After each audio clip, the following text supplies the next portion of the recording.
We have another production here. I'm here with Mr. William Buie, and he's going to be willing to share some information with us and talk to us and get some feedback from him. Mr. Buie, thank you for taking the time. No problem. It's my absolute pleasure to be here today. Yes, sir. Yes, sir. So we wanted to meet with you today, and you are a Baltimore attorney, and you represent a lot of, I guess, people who are on trial for different. Now, what type of law is it? We do criminal defense. We also do personal injury. Okay. So criminal defense encompasses everything from a basic traffic ticket all the way up to murder. Okay. And personal injury could be from a small fender bender all the way up to medical malpractice. Okay. Cool. Now, you most of your clients are all Baltimore residents.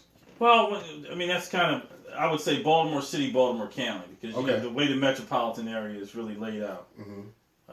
Certainly some Anne Arundel County, Harford County, and every now and then some Carroll County. All right. Yeah.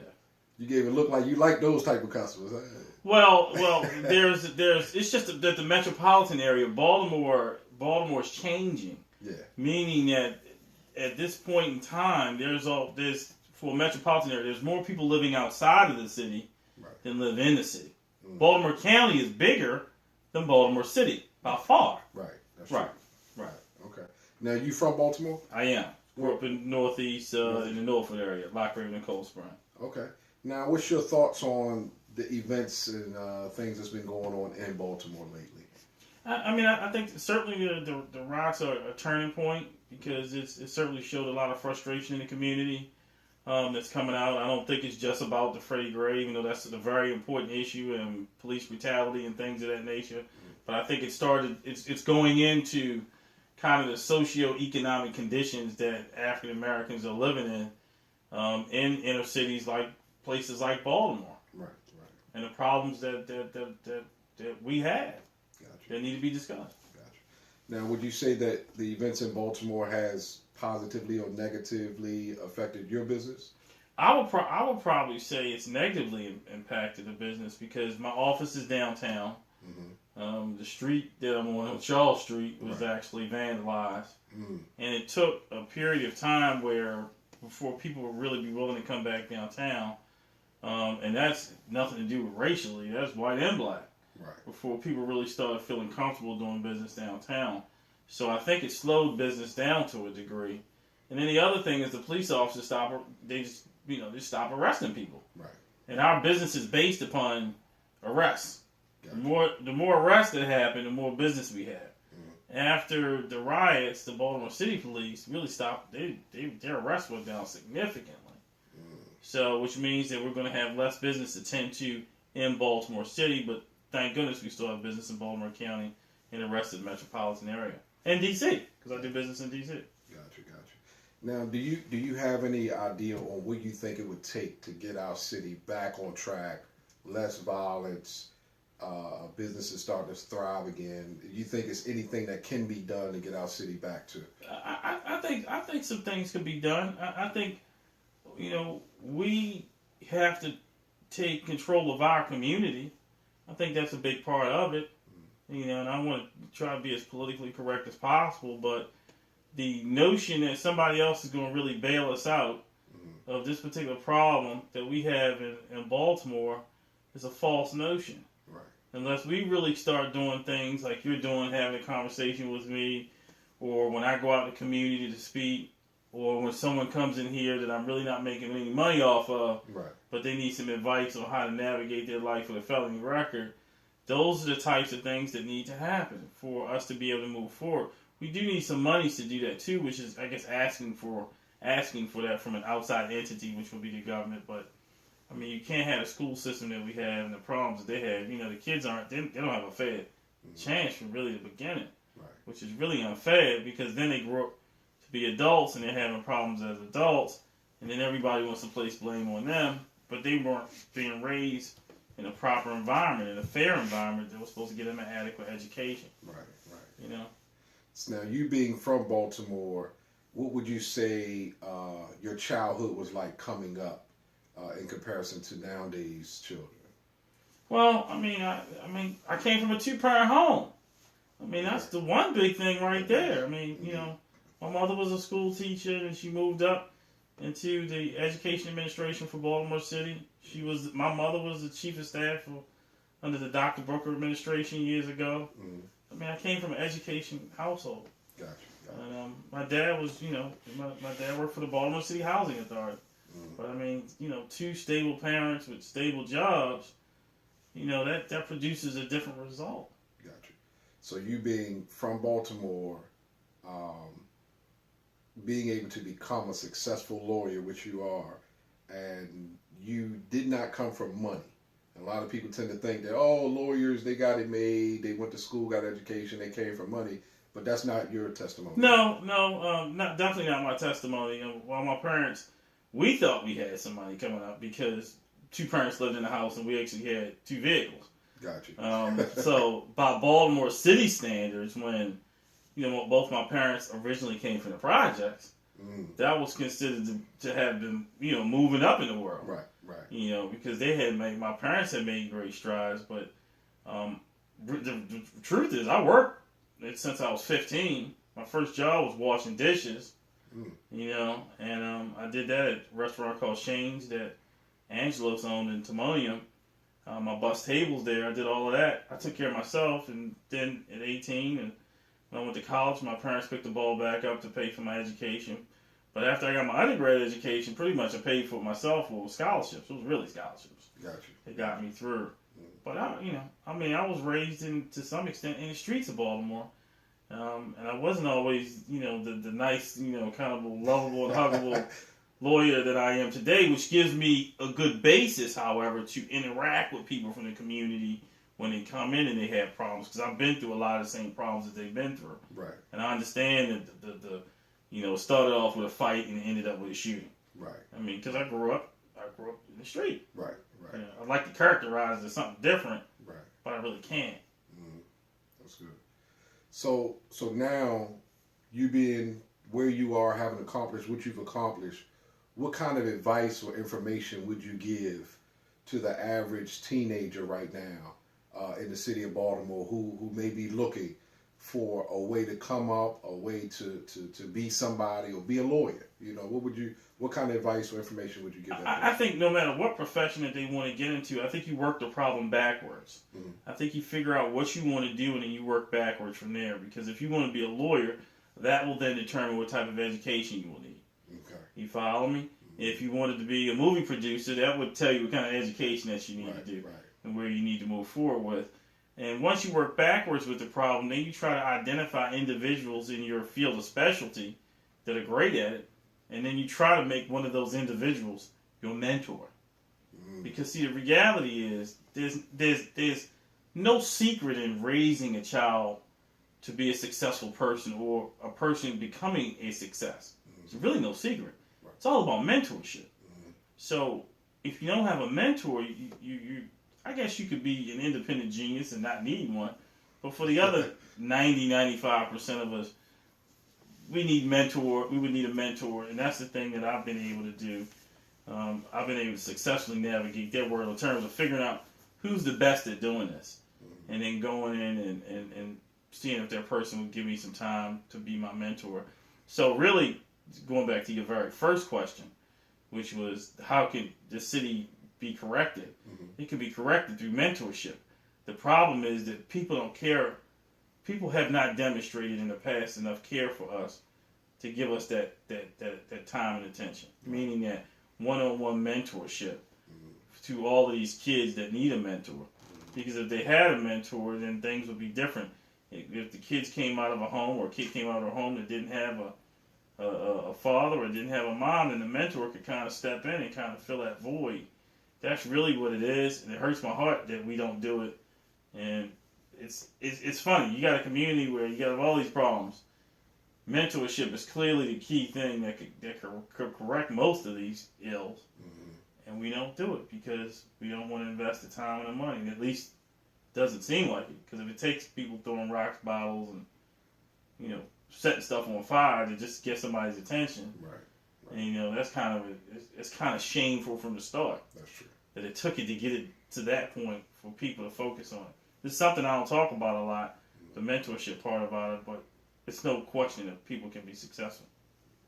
Do you think that mentorship is hard because of the generational gap between most millennials and like baby boomers? Like, I think it could be, but I think mentorship is hard because mentorship takes time. mm, And the problem is somebody's got to really care about you enough to put that time in. I mean, that's where the saying "made man" comes from, mm, right? Or "self-made man." right, But there's this understanding that people have to go through a transformation to really become this successful whatever it is, movie producer, lawyer, actor, rapper, whatever it is. right. There's a transformation that has to take place, but without the mentorship, generally it really doesn't happen. If you go to almost any successful person and you do enough research on them, they had a mentor. Right, right. They had a mentor. That's just the reality. Gotcha. So you have a mentor? I have a business mentor that's in DC. That's a extremely successful businessman. Mm-hmm. And it was his brother who was my mentor before that. He died. The other brother took over and started mentoring to me because that's how important the process is. Right. Because you don't want to have a gap. You want to have almost like continuous representation or Right. continuous mentorship where a person can really learn. Gotcha. So he's somebody I talk to several times a week, every week. Somebody I see every 2 weeks on a clock. Person who's talking about business. Right. That's great. I think that's absolutely right. And a lot of people are missing the mark when it comes to mentorship, because mentorship also is accountability. Someone who is also a support system for you. Just like you said, growing up with two parents. So if you don't have two parents, if you have the right support system in any kind of way, it helps that person out, be it male or female. I think that's applaudable and commendable that you even brought that up, and I think that's great. Another question I have for you is, in your practice, what would you say is one of the attributes that you have that a lot of your clients like? They say, you know what, I'm not using any other lawyer besides William Buie because of this reason. What would you think that reason would be? Personally, I just think it's personality. I don't look down on people. I think that's a big problem that lawyers have. Mm-hmm. A client will come in the office and the lawyer is so kind of fancy with it that it makes it appear that the lawyer is talking down to the client. Right. And I'm from Baltimore City. Yeah. My family got a cutoff notice before.